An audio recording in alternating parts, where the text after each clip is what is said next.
Within a Deep Forest. This is a pretty cool one. It's a platforming metroidvania game with quite a unique twist, as you can see here. It was released back in 2008 by game dev and composer Nicholas Nygren, also known by his online username, Niflfoss. You may have heard his music before, as he contributed some tracks on the WiiWare release of Cave Story. Speaking of music, this is how I found out about this game. I was just watching a random stream and heard one of the songs from this game play. Thank God for people who actually list out the songs that they currently play on their stream. I know usually when it comes to games, what attracts me are character designs that look like this, or this.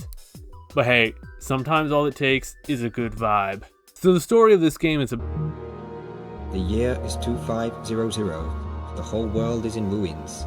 Only a small number of people have survived the war, one of which the infamous and notorious Dr. Cliché. The time machine that he has built has enabled him to travel many hundred years back in time. Here he has been able to complete his most dastardly deed, the building of an underwater laboratory, inside of which he has placed the most powerful bomb the world has yet known. His first attempt failed, and instead led to the creation of a ball, although no ordinary ball. If ever this bomb should explode, the entire planet will freeze and all life will be lost. In this way, Dr. Cliché aims to eliminate beyond all reckoning the possibility of such a future ever coming to pass.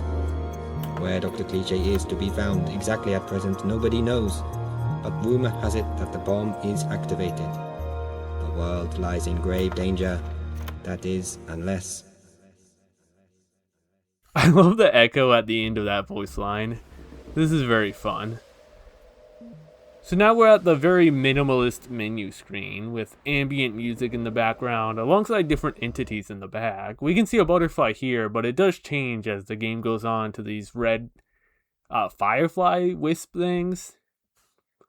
I click on the Harara Mountains, taking me to the practice area of this game, which will serve as a tutorial. So I'll just explain to you how this all works. These white aura platforms are checkpoints. Every time you die, or in this case, start a level, you choose between a number of different balls. We only have the starter ball for now. We move around using the arrow keys. This is a very momentum-heavy platformer with how the ball controls, and the ball is always bouncing idly, which will be important to platforming later on. It's a very multifaceted character in terms of how it controls and what you can do with it. Especially with the other balls, it's sort of like Glover, but if you remove that haughty middleman and you just play as the ball, which I think there is like a minigame or a code in Glover that I'm pretty sure you can just play as the ball, but fuck man, I love the glove. I know what you're thinking, Spacey, please stop talking, and sadly I do have some more to explain. Here's the main mechanics that will change your universe, so focus up or get left in the past. Essay. I know what you're thinking, Spacey, I'm watching an essay right now, and that was funny. But here's the deal. The keys S and A influence your ball's reaction to interacting with walls, ground, ceilings, surfaces, basically.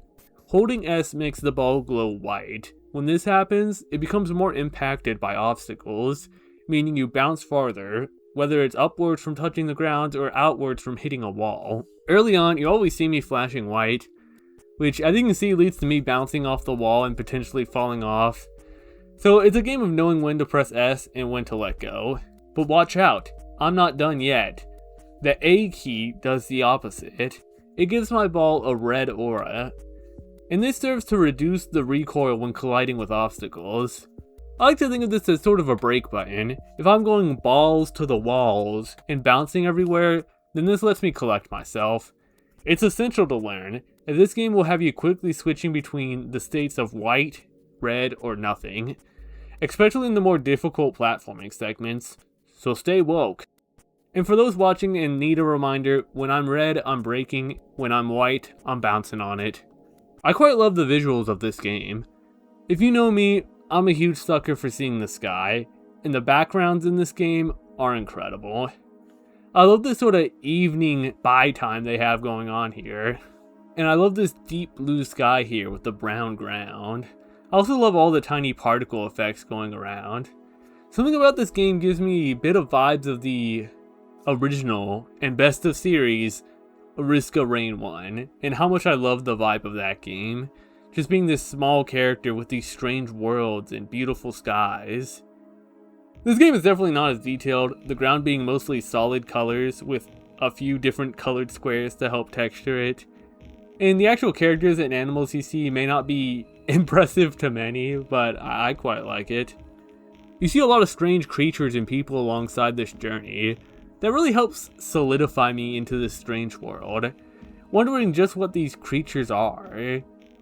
This is just one of those big boons of 2D pixel art games, versus if these entities were 3D models. It'd be a lot more difficult to use my imagination and respect this as the world it is, different from ours.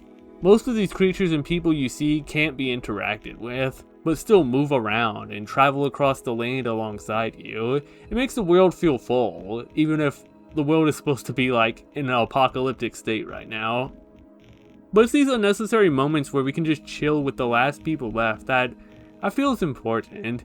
These don't have to be here, but they are for the world and the vibe. This isn't just a gameplay only sort of experience. There's a story to these environments and I find that compelling. Also, the ball has eyes, right? Not sure if I was just like not seeing the sprite correctly, but it looks like it has 2-line eyes. It doesn't appear like that in the cutscenes, I suppose, but I can't unsee it. We end off the tutorial by learning about the spacebar key. There's some other keys that do this, but this will have your ball dissipate and return to the nearest checkpoint that you touched. You can't travel between checkpoints, so be careful and have some knowledge about which checkpoint you're going back to. And of course, the escape key takes us out of the tutorial and back to the menu, where we can start proper at Pinewood Heights. So as I said, this game is commonly referred to or compared to that of a metroidvania, as in a game where you explore a large map, finding new power-ups in order to explore previous areas that you couldn't. In this case, Pinewood Heights is that large map. There are no death pits that aren't marked with things such as lava or water. You can freely explore by falling down pits and finding new areas. This map was designed in an interesting way. As you journey across it, you'll find many areas where you can't progress, whether it be your ball failing to interact with certain objects or simply not being able to jump as high, as the baseball doesn't bounce that high. And as you journey across the starting West Pinewood to the East Pinewood, you'll run across many areas that you can't access yet. There is no map feature in this game, so it is recommended that you take notes to remember these locations when you inevitably have to backtrack.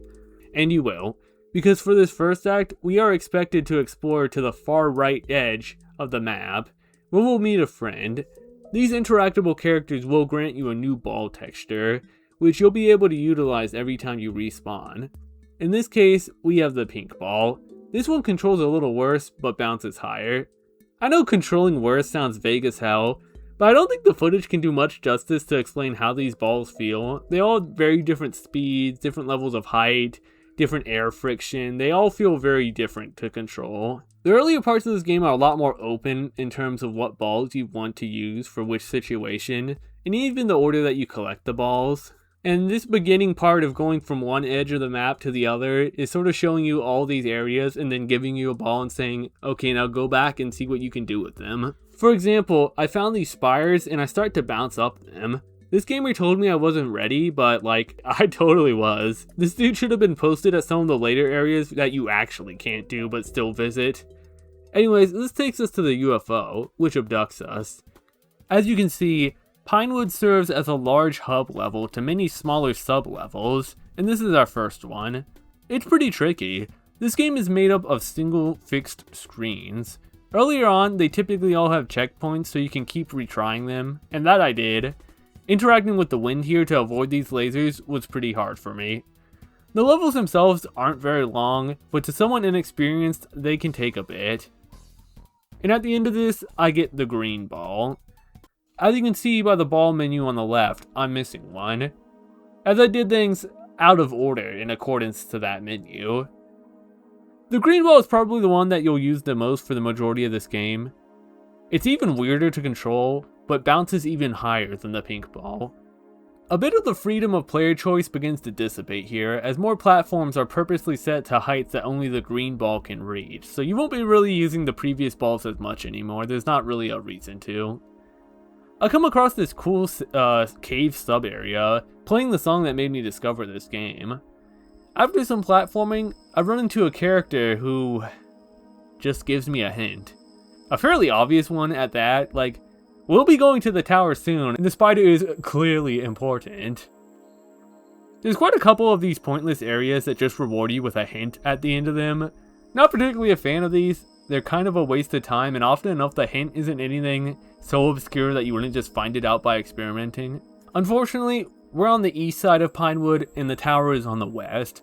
Traveling between these two areas is never fun, never quick, and never easy, as I would come to learn over the course of this game. But when I make it, I easily ascend the tower with the green ball, bringing us to Shinnok Rain. It's clear that the green ball will definitely not be necessary here, as we are descending this time around. We can see the oh so important spider, and our goal is to escort it to the bottom of the tower. We do this by utilizing these switches which alternate the solidness of these red and blue blocks. It's pretty interesting. There's no real danger here, outside of the spider poisoning you, which results in a delayed death, but it's not terribly difficult. The spider doesn't get reset to the room above or something if you fail, it just resets to the top of the room until you succeed. Just, once you're finished, maybe don't touch the teleporter that warps you to the top. We meet the person down here, and they give us the next ball, the iron ball, being very heavy, but also able to break things. It's here we start getting balls that have the twist of not being able to just bounce higher than the previous ball, which leads to some interesting platforming scenarios where we will have to use them. For now, we can return to previous areas to smash these platforms with the ball. One such leading us to this minecart, resulting in a minecart minigame. It's kind of out of nowhere, but how it works is that you hold down probably the S key, and it charges a meter, which changes how high you jump. And I suppose your goal is to just last until the progress bar at the top is full. It's the same pattern of obstacles every time, so if you keep failing, you can just try to memorize. The meter does make it at least more interesting than if you just had a standard jump, but I'm not sure if this is really the gameplay that I'm here for with this game. It's here we get the glass ball. We're told it's the fastest, but you'd probably never be able to tell because it breaks from just being looked at funny. It will have its uses later, so for now, more iron ball exploring. And this leads me to Elgis. A pretty striking area with these flowers and nice water. This reintroduces the red and blue switch buttons, but now in a more traditional platforming context. No music here, rather just the sound of running water.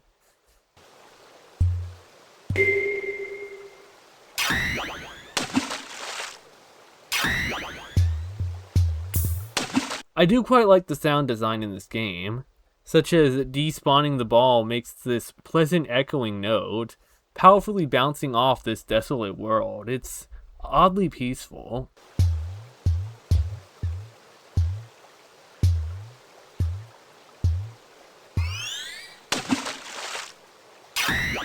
I like this scene that you see of this large character sitting at a table, the other chair empty.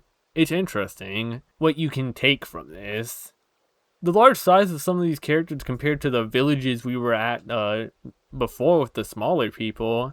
Like, the creator definitely didn't have to dedicate screens of no gameplay to these scenes that are just unexplained, but I think that's kind of what makes this game special.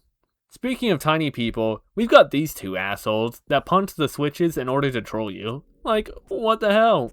Finishing this area takes us to this really cool place called Utopioca. The first screen may look confusing, but what's happening here is that we're going through each of the individual colored mazes. So I started with red, then fell into blue, and so on, going through each of the colors while trying to ignore the others. Very dope, assuming your eyes can properly see all these colors. And I love the chill electronic beat vibrating in the background.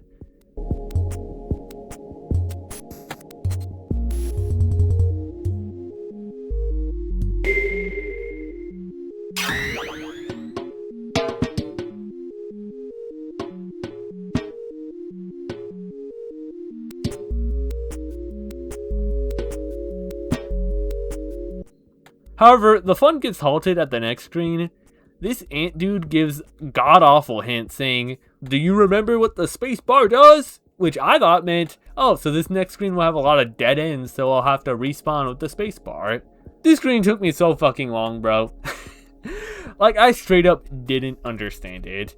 Because it completely went against the established rules that the first challenge taught me. These colored lines are completely different from the others. And just ignore the spider creature here. I thought that was like some sort of clue. It wasn't. I'm not even joking, I was on the screen for like 10 minutes having no idea what to do. And here's how it works. For most of this dungeon, these colored lines are only solid if it matches the colored ball that you are using. So we're supposed to use the iron ball, which is gray, I guess, in order to take this path. Maybe the first screen should have had our ball change forms when we went through each of the paths to teach us this, instead of just me blue balling on other colors. Or maybe the ant should have been giving me some hint towards the ball's color. This game gives you the hints for the most obvious shit, but zips the lip when things are confusing. I'm sure this is just an example of me missing gaming literacy. Like, some people would have clocked this instantly, others may never have solved it. I think a lot about that in terms of how people explore gaming worlds. I've seen people play games and just run around in circles lost, and not trying things that I would to solve things immediately. I find it fascinating, but also frustrating. It's a weird beauty. This level can't stay with a single gimmick, so now we have a screen with invisible hazards and walls that are visible and flipped on the other side, where yes, the color of the lines no longer matter and I can blue ball on red. Don't sweat it though, because the next screen goes back to the colored ball rules. Navigating this area is still cool though, and the limitation allows the game to force the player to platform with things such as the iron ball, instead of just constantly choosing the ball that bounces the highest.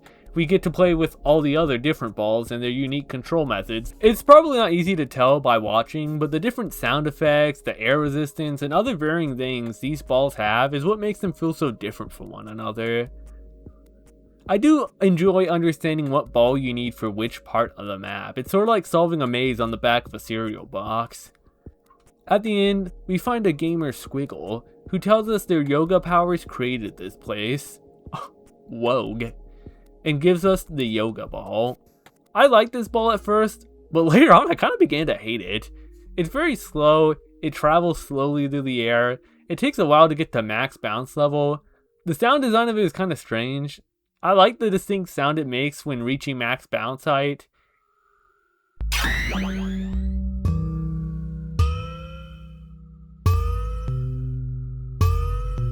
But it also kind of annoyed me for some reason. Well, now where do we go?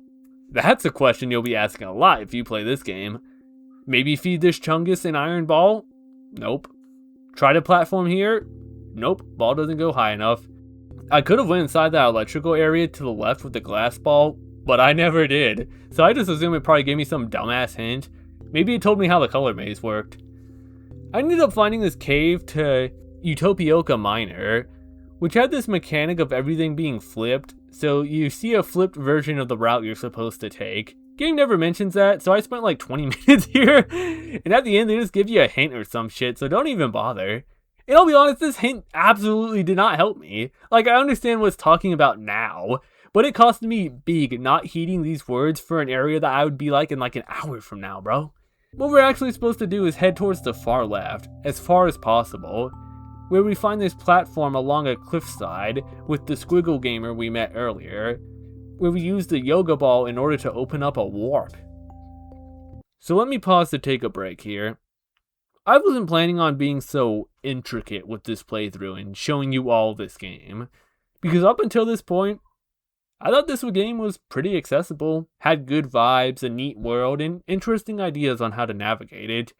I thought this was a game that I could recommend to anybody. After this next level, I no longer felt that way. This is the Lunar Cheese Extraction Facility, and it is my least favorite level in the game. This is basically an all green ball level, and probably why I have a negative association with the greeny goober. Also, I don't know why we're in Cheeselands, it's just vibes.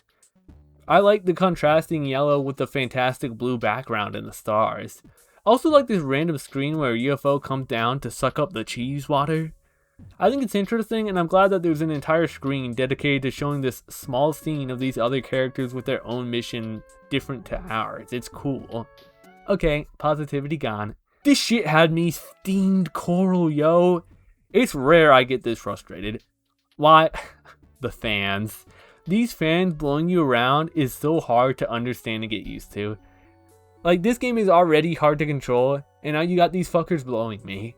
This segment of screens had me trapped for like 17 minutes, and I won't lie, I was kinda molding.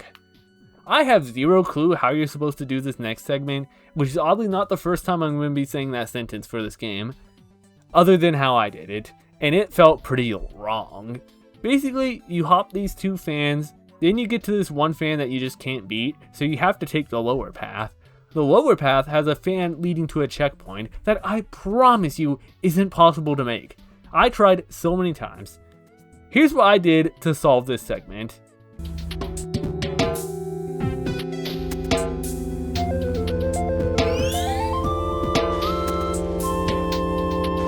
Yes, a blind leap of faith on this platform on a different screen, and then hope the fan doesn't kill you, and then drop back down, go backwards to the checkpoint. That can't be right. I promise you, this was more difficult than it looked.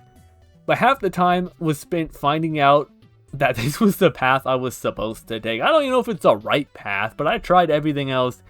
No other ball could work because you need green for the first couple of jumps. After we go inside, nothing ever gets that bad. But there is some frustrating platforming. I just can't stand how the green ball controls. It's so hard to center yourself. You'll make one jump and then just fly off and you won't be able to go back to center yourself. Or you'll fly off and then you try and fly back on and then you just fly off again.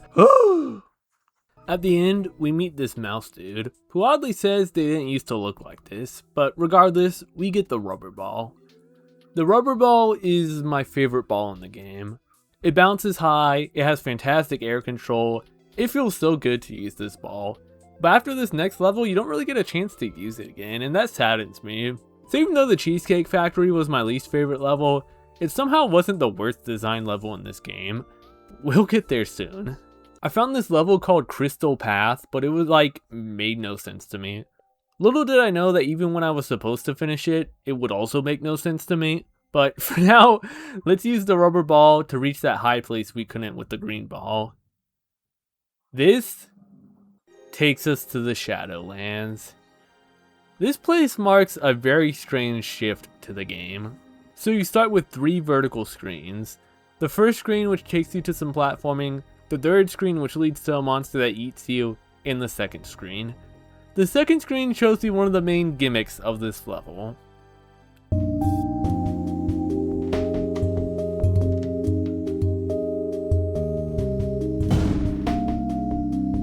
Yes, you're seeing that right. Certain walls are set to crush you unavoidably when you get near them. There's no way of telling which walls do and don't do this. It's all trial and error. It's so strange, like this game was doing so well. Like at first, I really didn't think this game would stoop to such basic rage troll game material. I thought this game would have had more class than that. Like, this is some shit I'd see in Cat Mario or I Wanna Be the Guy. Did you know that there was a new Cat Mario being made? What the hell? I mean, just look at this and tell me it doesn't fit. Because I was thinking this every time I got killed by these.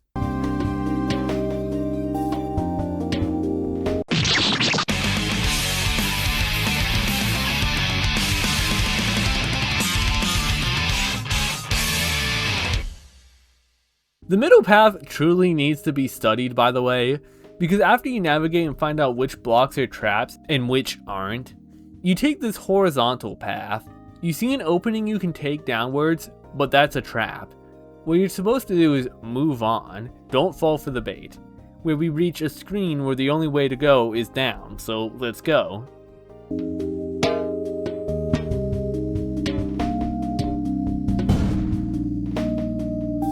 Yep, the entirety of the middle path is pointless. There's no balls that counter the squashing. Nothing. I don't know why the middle and bottom path even exist. Maybe just to make this place harder to navigate. I know what y'all are thinking. Spacey, that's it? Some wall crushers, some Kaizo blocks. And don't worry, gamer.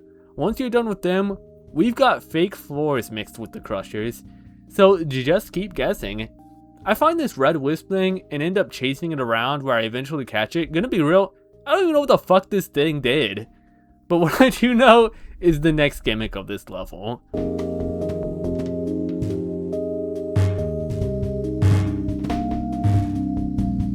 Yes, you should have seen the look on my face. Like, we're really doing it all. Now we have invisible platforms. How can you tell which platforms are visible and which aren't? You can't. You just have to guess and remember. Some will appear when you get near them. That doesn't guarantee shit. The ones that do appear probably aren't real. There are several screens where you just have to slowly guess through them. It gets really bad at points. I don't even understand how this level is designed, because I think there's a forking path with 2 ways that lead to the exit. I see the screen with this big ass monster trying to eat me, and I'm like, this game has so many moments of being eaten, resulting in a game over. So I just didn't even bother with that. Instead, I took this alternate path, and as it turns out, I was supposed to head inside that monster, and now I was taking the alternate path in reverse, which means I did both of these annoying ass routes when I realized that. And let me tell you, going back up is a lot harder than going down. This was what that dumb fuck was talking about with his tip. Like, bro, just say you get eaten by the big monster. This leads to the end of the level. I know this all sounded sorta terrible, but somehow I enjoyed this level more than Cheeseland. First of all, this is basically because this is really the last time you get to use the rubber ball, which is honestly the only ball in the game I enjoyed using. Like, the only ball that didn't feel bad to use. I really liked it. I also think it's because of the vibe. I like the glowing cube shapes, the background, and most of all, the music. Scales of Zordium is my favorite song in the game. I opened the video on it. Such a good vibe. It carried me through this level. In the belly of the beast, we find this fleshy character who gives us the cold ball, which will allow us to survive low temperatures and travel through time. The time traveling machine is actually one of the first things we found in the game, alongside a hint to go there with a cold ball by the Hinty Houser. Other balls would just die here, but with the cold ball, we can travel to the future. It's pretty interesting. A version of the hub world, but now completely frozen over. New visuals, music, the creatures have frozen, and our path is blocked with snow, with us climbing Shinnok's tower in order to make a grand leap as we travel to the far right where we met that porcupine character at the beginning of the game. As now the lake that would normally kill us has frozen over, allowing us to travel across it. It's here we find King Arak Mistiz. He can't do much for us here, but he can take us back to the present. At least I think it's the present. We have this red sky, purple water, dragons that eat us if we go off screen. Despite the sinister look, the music has this militaristic hopefulness to it. We meet the living version of King Arak, who notes that we're familiar somehow. He grants us the Ball of Ascent, a ball that allows us to essentially jump infinitely by pressing the up arrow key. We travel on to find the red sky mixing with purple and oranges in a pleasing gradient. This strange loading symbol-like entity flies around and teaches us how to handle the Ball of Ascent. It's awkward as fuck to control. I think the visuals actually do convey how hard it is to manage and offset the weight of the ball without overloading the inputs and launching yourself too high. There is something neat that the final upgrade in this game is the ability to just fly through the world, yet how you do it is still weird and difficult. I kinda respect that. Upon finishing this tutorial, we're told that before we can stop Dr. Cliché's bomb, we need to get one last ball. Bro, I promise you get eaten so much in this game. And this gamer maxer basically tells us that we can leave now. Okay, now that we're back here, I don't actually know the intended way to beat this level. It truly makes no sense to me. I had to look up a speedrun, and in my mind, the only way to beat this level is with exploits, because nothing else makes sense. Unless you need to go to like some other level to change this one. Alright, so early on, we find this super important checkpoint. Super important, remember that. And a laser. The laser requires us to use the glass ball. So now we gotta challenge ourselves by trying not to go too fast unless the glass ball will break. How the glass ball works is, it's an anomaly. because sometimes it breaks, sometimes it doesn't. It was just very inconsistent for me. Things that worked for me one time would not work the next. I don't get it. Speaking of which, this next screen, we're supposed to use the glass ball to reach the bottom here. Honest to God, looking at it now, considering the entire right portion is irrelevant, I think I did this shit backwards. Because there's no way to get from the top to the bottom. But this is just the natural path that you are led down. There is no other way to go. I swear, the way to the left at the beginning just leads to a dead end where you get killed by a laser. So what do you do here? Well, there's a bug with this game where if the glass ball falls and hits a corner, it won't break, allowing you to survive. I did this on accident earlier on, and I'm doing it for real here. It's not that difficult. So next screen, I touch this blue laser and get the checkpoint. Going up leads to a red laser that kills me, left leads to a yellow one that kills me, and it's low enough that I can just use the glass ball and go through it, so I guess I'm going this way. I grinded this segment with the inconsistent ass glass ball to arrive here. I switched to the ball of ascent because there's two very high sections that we need to fly through. One of them leads to a laser that kills me. The other leads to a laser that kills me. I don't get it. How is this a dead fucking end? By now, my mind was fried, so we're going to have to exploit some more. Reset the level. Remember that super important checkpoint? Here's the sitch. We toggle that checkpoint, ignore the others, do this glass ball segment over and over until you can do the landing exploit and survive the fall. After that, touch this blue laser and dematerialize, so we can respawn at the super important checkpoint before the red laser. Now we can take the left path at the beginning. There used to be a blue laser blocking us here, but now we can travel through. Do some glass ball platforming and move on. There's a yellow button here. I'm assuming it would turn off those yellow lasers that were blasting me. I ran past it. I was just speedrunning through the game at this point. I'm pretty sure I ended up skipping most of this level. I guess I just failed an intelligence check for this one. But I made it to the end, and we find this person, who gives me a ball that they admit isn't very good at anything. Thanks, I found my fucking self. And we leave. Say it with me, y'all.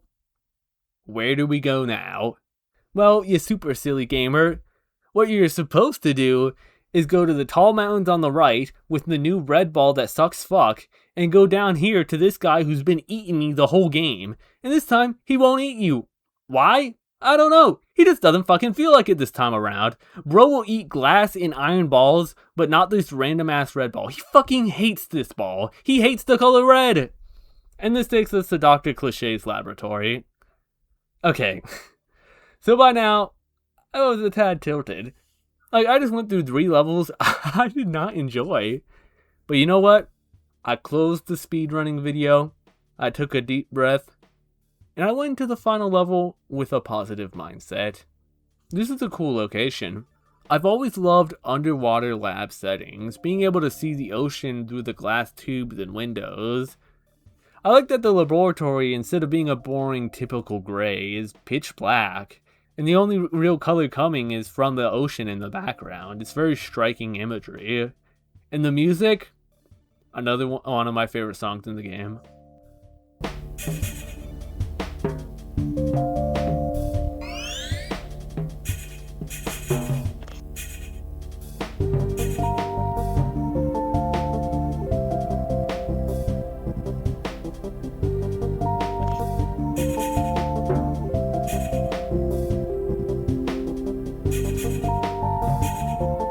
Yeah, I'll be real, I actually really enjoyed this level. It's good. The player finds a room with a 4-digit code, and from here, we have 4 different paths to go through. I went through this one where you have to navigate around these lasers pathing with the ball of ascent. I finished the segment, resulting in this room that is split into 4s. I touched what I thought was a checkpoint, but it actually made the number 0 up here, which is the same 0 from the code. Oh, okay, so we just have to take the 4 paths, hit these 4 checkpoints. So I did this path about avoiding these fireballs, and it was pretty damn easy. I went down the tube and activated the next part of the code. Wait a second, that's not right. I understood this pretty quick. I was quite lucky, I suppose, to get the section I did first correctly. Basically, whenever you choose a ball in this game, the balls are labeled 0 through 9. You can see it right here. This is just the hotkey that you would press in order to spawn in as that ball. So if I wanted to be the ball of ascent, I would press 0. This is a very novel idea, to recontextualize the controls of the game that you'd never think would be relevant to the game world into a puzzle itself. I don't know, I don't think I've ever seen something quite like this in a game. Like, if you were to do some finagling and played this game on controller somehow, you wouldn't be able to understand this puzzle. But because I've been playing this game for hours and had gotten used to memorizing the different numbers that correlated with the balls, that I began to associate the balls with these numbers, so that when I saw the ball of ascent gave me 0 twice, it was like a light bulb moment. Oh, I see. That section was easy because I wasn't meant to do it with the ball of ascent. I was meant to do it with the cold ball. There's only 4 balls that you have to use for this, as it is a 4-digit code, so this level isn't particularly long. Sadly, my bestie, Rubber Ball, doesn't get one last hurrah. Instead, we do this laser section with the blue ball, and this falling electrical segment with the red ball that we got at the very end. Successfully inserting these codes will allow us to use a teleporter back in the code room, and this takes us to the aptly named Bomb Room, where in which... Hundreds of meters under the sea in an underwater laboratory, a bomb lies hidden capable of freezing the whole world to ice. But as luck would have it, in the exact same place, a ball is to be found bouncing around. And seconds before the bomb is due to explode, the ball manages to cancel the countdown. The world is saved, temporarily at least. But the clock is still ticking. And now there appears to me nothing that can stand in the way of Dr. Cliché's doomed world coming to pass. That is, unless...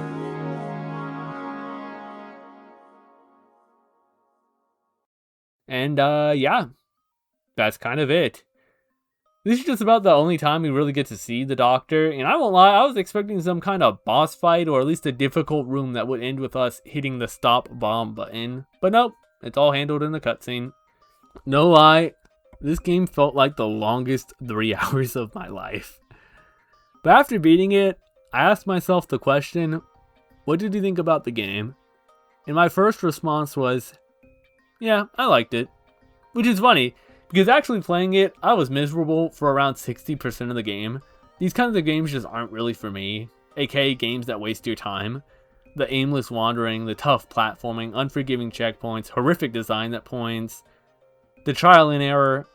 But yeah, I still liked it. I don't know, I liked the world, the music, the vibes. The gameplay was an interesting idea. I will probably never play this game again, and I'm not even sure if I'm really glad that I played it at all. But yeah, I liked it. Love the credits theme. I promise you, if this soundtrack wasn't this good, I probably wouldn't have made it through. Anyways, after that, I found out about this cute robot dude from the Sonic comics, saw some yaoi with him on Tumblr, and proceeded to go super gay in 3, so pretty good day overall. Alright, before I send y'all out, I do have a couple more things to mention. There's these locked secret levels having its own EXE in the game's folder. It would seem that I did not unlock any of these levels, which honestly, made me kinda glad. Oh well.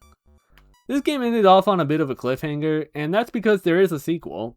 I don't actually have a date on this. If I was that dedicated, I would join the Nifilas forums to find out when this project was started and subsequently abandoned. Perhaps that should have been mentioned on the wiki page. The sequel has a little bit to talk about though, as I just said, it was unfortunately abandoned, leaving it in a beta state. This gives us a few levels and an option to mess around with all the ball materials. This game definitely takes a step up in terms of graphical fidelity when it comes to the aspects of the environment.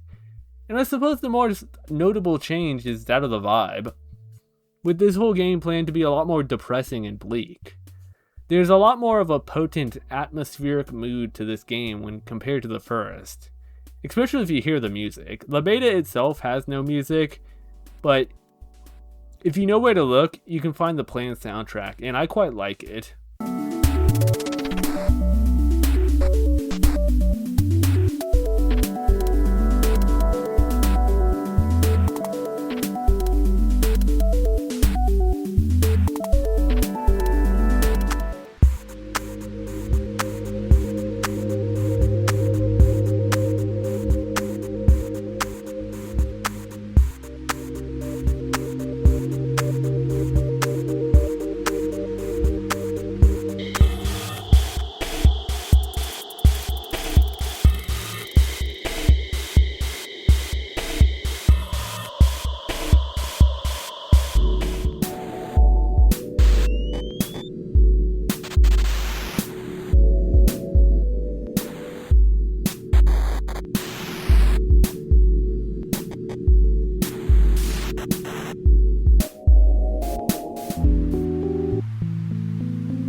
I actually found a page with like a ton of music from Nicholas, and I really like all of it.